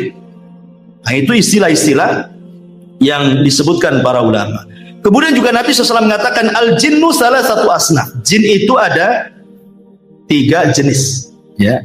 Sinfun lahum ajnihatun yatiruna fil hawa, wa sinfun hayyatun wa kilabun, wa sinfun yahilluna wa yat'anun. Nabi SAW mengatakan dalam riwayat Tabrani dan Al-Hakim dengan sanad yang sahih, jin itu 3 kelompok. Yang pertama, jin yang bisa terbang. Jin itu bisa terbang. Makanya kenapa mereka punya maqaidu di sam'i, di atas awan mereka punya pos-pos. Mereka terbang ke awan. Ya, kemudian mereka buat pos di atas awan, nanti dari pos itulah mereka saling panjat pinang. Ya, satu jin ke jin sampai ke langit. Kemudian yang paling atas mendengarkan ucapan malaikat. Disitulah mereka mencuri dengar. Kemudian akhirnya disampaikan ke jin yang bawahnya, sampai yang di pos yang di atas awan itu. Baru setelah itu dia turun ke bawah terbang, sadi dukun. Kemudian jualanlah kalimat-kalimat Bani Piro kan itu. Ini saya punya kabar bagus. Terjadi kerjasama antara jin dan dukun. Itu pun kalimat yang hak dicampur adukan 99 kedustaan. Ya, baik. Kemudian ada jin yang berbentuk ular dan anjing. Ya, ada jin itu yang berbentuk ular dan anjing. Bahkan Syekhul Islam Ibnu Taimiyah rahimahullahu taala bahwa jin itu bisa menyerupai apa saja. Bisa menyerupai apa saja, kecuali nabi. Enggak bisa. Jin tidak bisa menyerupai nabi. Tapi selain nabi bisa. Ya, bisa menyerupai. Makanya kenapa saya pernah bertanya kepada salah satu guru saya. Waktu saya belajar di Yaman, belajar kitab Fathul Majid, Sarah Saibuh, kitab Tauhid. Jadi saya tanya, namanya Syekh Adnan. Ya, Syekh, saya kebiasaan di kampung saya cerita, agak panjang cerita. Waktu saya di kampung di Jawa Barat, di Majalengka sana, ada tukang mabok. Jadi zaman dulu preman-preman itu, mereka bukan kayak sekarang merek-merek Homer itu kan macam-macam ya. Kalau dulu kan paling tinggi cap janggut, ya kan? Anggur cap janggut. Ya, kalau dulu kan, itu sudah mabok tuh minum itu. Jadi preman-preman desa ini buatlah lomba mabok-mabokan. Karena satu botol tidak puas, akhirnya apa? Dicampur dengan spiritus. Jadi campur dengan spiritus. Kurang kuat juga dicampur dengan pil BK. Tentu pil BK untuk anjing gila. Jadi dioplos tuh. Bayangkan, anggur kasih spiritus, kasih pil BK. Gimana? Overdosis mati. Mati kepala preman itu mati. Beberapa orang mati, preman juga mati itu gara-gara overdosis. Jadi zaman bahula kan, zaman dulu itu, preman tuh paling takut dengan hantu. Orang-orang dulu kan takut kalau cerita-cerita setan itu karena banyak tahayulnya orang-orang desa. 1 minggu nggak ada orang berani keluar gara-gara kematian itu, karena nggak wajar matinya kan. Akhirnya banyaklah tahayul orang-orang desa. Katanya aku melihat preman itu sedang duduk di jembatan. Ya, di tempat saya itu ada namanya jembatan Harewos. Di situ ada, di Harewos itu katanya ada dia sedang duduk. Jadi saya tanyakanlah cerita ini kepada Syekh Adnan. Mungkin nggak saya bahwa orang mati ini bisa hidup lagi? Karena ini cerita nyata gitu. Ini dongeng dari desa saya di Majalengka sana. Katanya saya itu mungkin saja. Tapi bukan orang mati itu hidup lagi, bukan itu. Tetapi itu adalah jin korin. Setiap manusia itu punya jin korin, kata Syekh. Nah, yang tahu tentang sifat kita, ya bentuk kita itu jin korin kita, karena sejak lahirnya sudah ada pada badan kita kan gitu. Sehingga dia tahu sifat kita, bentuk kita apa. Jadi kan dia memungkinkan dia tasyakul persis seperti kita. Jadi ketika dia mati, jinnya ini sudah menakut-takuti orang, karena sudah tugasnya selesai, memberikan kuasa. Orang sudah mati kan. Berarti jin ini keluar, dialah jadi jin yang bebas. Akhirnya nakut-takuti orang. Boleh jadi itu jin korin. Nah, jadi ada jin itu yang berubah bentuk seperti itu, kayak manusia. Bahkan Syekhul Islam mengatakan bahwa ada di sebuah tempat itu, di gunung-gunung, di lembah-lembah itu, jin-jin itu sengaja berubah bentuk jadi manusia, seolah-olah mereka menganggap penunggu di situ. Makanya dulu di zaman jahiliyah, kalau lewat di sebuah tempat, maka mereka akan berlindung kepada penghuni tempat itu, kan orang jahiliyah itu. Wahai penunggu tempat ini, gitu kan, tolong jangan ganggu saya, ya, saya mau jalan. Akhirnya ngasih sesajen. Maka dari situlah turun ayat wa innahu kana wa innahu kana rijalun minal insi ya'udzuna birijalin minal jinni fazaduhum rahaqa. Turun ayat ini. Ya. Dan ada sebagian kalangan dari manusia meminta bantuan, meminta perlindungan kepada sebagian jin, akhirnya menambah kekufuran. Yang anehnya lagi, jin yang dulunya dimintai perlindungan, jinnya masuk Islam, dianya masih kufur. Kan tidak tahu kalau jinnya masuk Islam, kan? Yang lain nggak nampak. Masyaallah muslimin yang dimuliakan. Kemudian juga yang ketiga, ada jin yang lepas dan berjalan ke sana kemari. Ya. Jadi inilah 3 jenis jin. Baik, kalau ada yang bertanya, bagaimana jin ini akan diazab oleh Allah Subhanahu wa taala dengan api sementara dia tercipta dari api? Jin masuk neraka, dihisab oleh Allah sama dengan manusia. Kalau dia masuk neraka dicipta dari api, tentu dia tidak akan terbakar. Ya.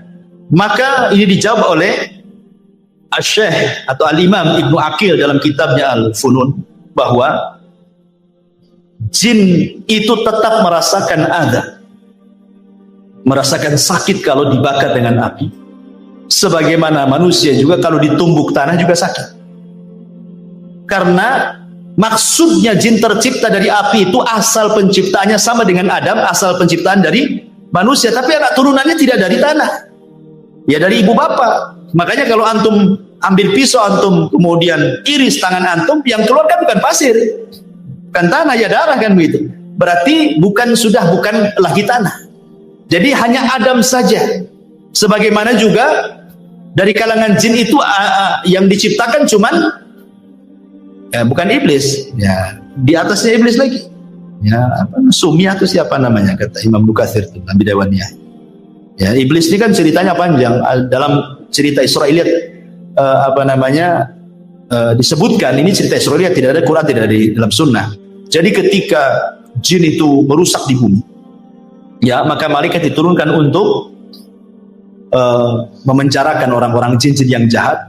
Kalau tidak mau tobat, mereka akan dibunuh, dipenjarakan, dibuang. Sehingga kemudian anak pembesar jin itu, bayinya diambil oleh malaikat, dibawa ke langit, dibesarkan di langit. Jadilah kemudian dia jin yang soleh karena hidup bersama para malaikat. Akhirnya dia kemudian bejat karena tidak mau sujud, jadilah dia iblis. Nah gitu ya.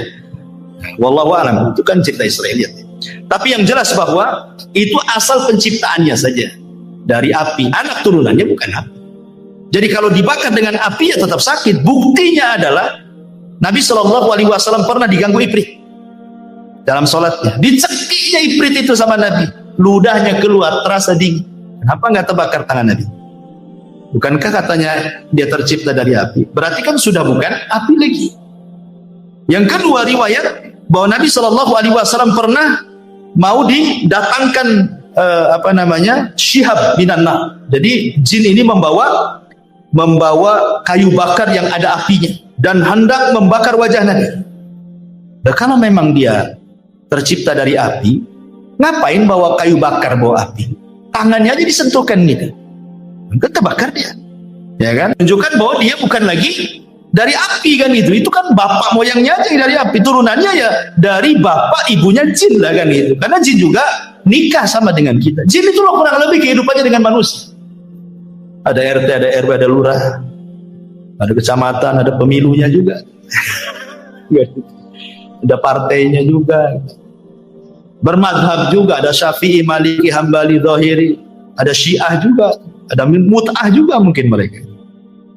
Apa mereka berorganisasi? Ya enggak tahu. Apakah mereka ikut organisasi apa gitu? Wallahu a'lam. Tapi yang jelas kehidupan mereka sama dengan manusia, kurang lebih.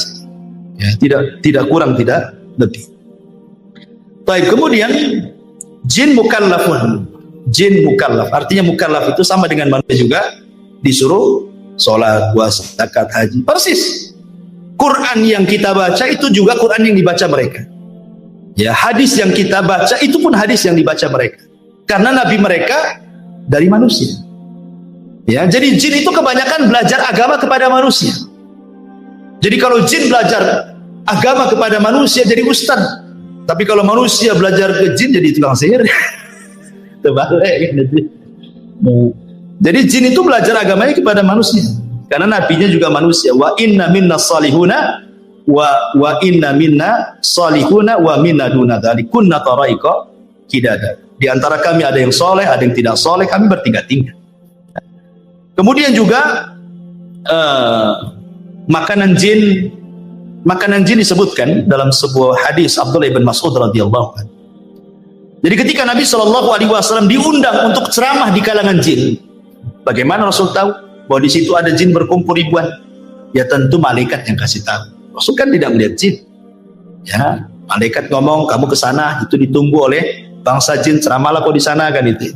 Nah, setelah Nabi SAW berceramah, ketika itu kemudian jin-jin ini bertanya soal makanan. Kata Rasul SAW, ya, maka Rasul mengatakan, lakum kullu admin zakarasmallah alaihi yaqa'u fi aydikum au farama yakunu lahman. Kata Nabi SAW, makanan kalian adalah tulang yang habis dimakan orang. Kemudian ketika sudah habis dagingnya, ketika dibuang ke tong sampah, orang ini membaca basmalah, kemudian dibuang, nanti akan kembali dagingnya. Ya, jadi antum kalau makan sop tulang, ya kan, itu banyak tulangnya tuh, ya. Pokoknya yang tulang-tulang lah, tulang ikan, tulang apa, tulang iga. Ketika antum lempar ke tong sampah, baca basmalah, supaya antum sedekah ke saudara antum dari kalangan jin. Sebab kalau antum baca basmalah, nanti daging itu akan balik. Cuman kita tidak melihatnya. Kalau melihatnya tak jadi antum mau balik lagi dagingnya, itu makan lagi. Tentu enggak, maksudnya kan yang lihat mereka saja. Ya, balik lagi tuh dagingnya, dan itulah makanan mereka. Cuman kadang-kadang kita bakhil. Ya, di prestonya pula lah ikan itu. Tulang-tulang yang tuh makan. Tak ada sedekah-sedekahnya sama jin gitu ya. Jadi kata Nabi tulang, makanya ketika Nabi SAW melarang tidak boleh istijmar, memerintahkan istijmar dengan batu, kata Rasul, jauhi tulang dan kotoran. Ya, karena itu makanan jin, kata Nabi SAW kan itu. Ya. Kemudian juga setiap makanan yang tidak disebut nama Allah yang saya sudah katakan, antum makan apa saja antum tak baca basmalah, jin ikut. Ya, jadi setiap makanan yang tidak disebut nama Allah Subhanahu wa taala, dan tentu ada makanan lain yang kita tidak tahu. Ya. Adapun tempat-tempat jin disebutkan dalam beberapa riwayat. Yang pertama, tempat syaitan atau tempat jin adalah pasar. Pasar itu tempat syaitan, tempat jin jahat. Nabi SAW mengatakan, la takunanna in istata'ta awwala ma yadkhulu suq wala akhira man yakhruju minha fa innaha ma'raqatu syaitan wa biha yansibu rayatahu. Jangan, kalau bisa lah, jangan menjadi orang yang pertama masuk pasar, dan jangan menjadi orang yang terakhir keluar pasar. Jangan yang pertama kali kau masuk pasar, jangan pula yang terakhir masuk keluar pasar. Kenapa? Karena pasar itu tempat perangnya setan. Disitulah setan menancapkan bendera perang, genderang perangnya. Ayo perang dengan saya. Makanya tidak ada maksiat di luar pasar kecuali ada semua dalam pasar. Sebutkan maksiat di luar pasar apa yang tidak ada? Ada semua. Syirik banyak, yang taruh tangkal-tangkal di warung-warung. Kan itu ya. Apalagi orang maki-maki di pasar, orang sumpah palsu, wallahi semua di pasar itu. Orang yang nipu, orang yang ngurangi takaran, timbangan, meteran, semua ada di pasar. Ya, makanya itu tempat setan. Makanya ada doa orang masuk pasar itu, berdoa. Ya. Kemudian yang kedua, tempat setan adalah kamar mandi hammam.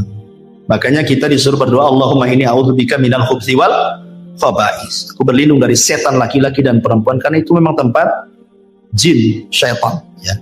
Kemudian yang ketiga, hadis Abi Hurairah, sallu fi marabidil ghanam wa la tusallu fi a'tanil ibil. Salatlah di kandang kambing, jangan salat di kandang unta. Maksudnya kandang unta itu tempat unta istirahat.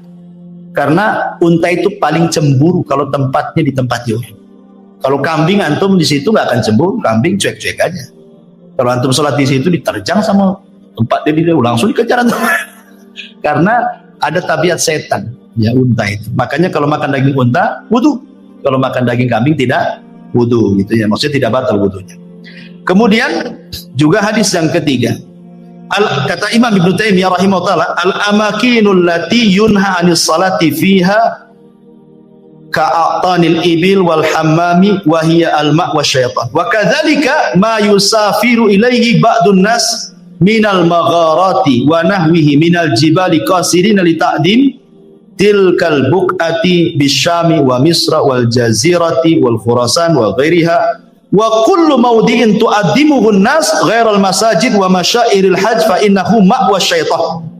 Ya, kata Ibnu Taimiyah, tempat-tempat yang diagungkan manusia yang tidak ada perintah untuk mengagungkan, maka di situ tempat syaitan. Ya. Pokoknya kalau ada tempat-tempat diagungkan manusia, pada Allah tidak memerintahkan untuk mengagungkannya, kata Ibnu Taimiyah, di situlah tempat syaitan. Ya. Ya macam-macam, tak kuburan atau tempat keramat gitu ya, gua-gua tertentu, bukit-bukit, kawah-kawah dan yang lainnya, maka kata Ibnu Taimiyah itu tempat syaitan. Kemudian hadis Abu Qatadah, hadis Qatadah dari Abdullah ibn Sarjis radhiyallahu an, Nabi SAW mengatakan naha an yubala fil hujri. Rasul melarang tidak boleh kencing di lubang. Ya. Lah itu kalau toilet itu kloset ada lubangnya. Bukan, maksudnya di tempat yang terbuka, maksudnya tadi hutan, tadi padang pasir, ada lubang di situ kan, jangan kencing di lubang. Kata Qatadah ketika ditanya kenapa, alasannya, maka beliau mengatakan innaha masakinul jin, bisa saja di situ dijadikan tempat jin. Ya, pokoknya kalau kencing lihat-lihat ada lubang enggak, takutnya lubang ular pula juga di situ kan, keluar bahaya tuh ya. Kemudian Imam Nawawi juga mengatakan as-salatu fi ma'was syaitan makruhatun bil ittifaq. Salat di tempat yang di situ sudah dijelaskan tempat setan, hukumnya makruh. Seperti tempat-tempat minuman khamar, diskotik, bar-bar, tempat maksiat. Nah, itu tempat setan di situ. Jangan salat di situ, makruh. Ya. Nah, jadi termasuk juga boleh mengatakan wal kanais wal biya'i wal khususi wa nahwi dzalik. Termasuk juga di kanais, tempat-tempat ibadahnya non muslim, ya kan, dan begitu seterusnya, tidak boleh sholat di situ, makruh. Taib. Kemudian yang terakhir karena waktu juga membahas tasyakul wa tasawur al jin, bahwa jin bisa tasyakul, bisa beralih rupa karena izin Allah Subhanahu wa taala. Tetapi ingat bahwa tidak semua jin bisa beralih rupa kecuali sudah menghabiskan semua tenaga. Sebenarnya kalau jin itu beralih rupa, ikhwan, berarti dia sudah lemah sebenarnya. Jadi kalau seandainya antum jalan kemana lah, di kuburan mana gitu, di Tamiang atau di mana gitu ya kan, kok nampak ada pocong gitu, ya. Berarti itu jin, setan itu sudah menghabiskan tenaganya, sudah lemah. Jadi nggak perlu takut lagi gitu maksudnya. Lemah kalau jin sampai kemudian beralih rupa, sudah menghabiskan tenaganya. Jadi justru kalau makin berani dia lemah sebenarnya. Cuman kita tidak. Kita yang takut kan gitu. Kemudian juga ada yang mengatakan dalam sebuah referensi itu bahwa sebenarnya jin itu beralih rupa karena dukun. Jadi di kalangan jin itu ada dukun juga. Jadi dia datang ke dukun jin, dimantra-mantrai, maka dia akan menjelma seperti apa. Jadi dukun itulah dukun dari kalangan jin yang merubah dia sehingga dia ingin jadi apa gitu, dan itu akhirnya menakut-nakuti manusia. Ada juga jin itu beralih rupa maksudnya mewarnai dirinya. Nah, diwarna-warnai dirinya supaya nampak ada kaibat, ada apa gitu. Kalau kita jalan di kegelapan tuh seset, ada apa aja gitu ya. Tahu warna apa, bisa saja. Ya, karena sekali lagi mereka tidak bisa menyakiti kita. Mereka itu hanya menakut-nakuti saja. Ya, mereka menakut-nakuti dan mereka akan mencari semua media bagaimana kita tahu. Ya, entah lewat angin, entah lewat bayang-bayang, entah lewat suara, entah lewat mimpi, begitu. Nah, umpamanya seorang penakut dalam rumah sendirian. Ya, pertama PLN mati. Yang kedua hujan lebat. Yang ketiga apa lagi? Tetangga pula anjing berisik. Hari Jumat, kliwon lagi. Gimana? Kalau penakut ikhwan, padahal itu gorden tuh goyang-goyang kena angin. Antum sangka di situ ada setan kan itu? Ya memang ada setannya sebenarnya, karena setan itu akan masuk di bayang-bayang, digoyang-goyang, di suara angin, di suara apa saja, pokoknya setan itu berusaha menakuti antum supaya antum takut. Makanya Rasul mengatakan kalau antum lewat di sebuah tempat dan menakutkan, maka cukup mengucapkan bismillah wala tubali, kata Rasul. Bismillah, jangan pedulikan. Kata Rasul, cuma simpel saja. Baca bismillah, jangan pedulikan. Banyak istri antum nih, ya takut ya, kan ada wanita-wanita yang penakut. Mungkin karena sejak kecil sudah ditakut-takuti orang tuanya, jangan keluar, nanti ada setan. Akhirnya sampai besar pun terpengaruh dengan bahasa itu. Nengok sinetron pula isinya susur ngesot kan gitu. Semua film setan gitu. Akhirnya kan kepikiran tuh. Kata Nabi SAW, kalau umpamanya ke dapur dari rumah, lagi hujan, lagi banyak angin goyang-goyang, jangan pedulikan. Memang itu setan, kita tidak syak lagi itu setan dengan nakut-nakuti. Tapi Rasul mengatakan jangan pedulikan, baca basmalah, masuk kamar mandi, kencing, balik lagi, selesai.